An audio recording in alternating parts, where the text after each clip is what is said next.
Hasta el más chingón, hasta el más exitoso, empezó desde cero. No se agüiten si ustedes están empezando desde ahí, viejo.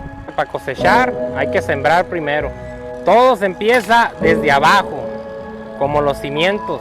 Nadie tiene una varita mágica para hacer las cosas, que te las vayas cumpliendo de una. Si tú estás empezando algún sueño, alguna meta que tengas en mente, viejo, échale ganas, la vas a cumplir. Siempre y cuando no te agüites, porque a veces los pasos sean lentos, a veces las subidas sean de poquito.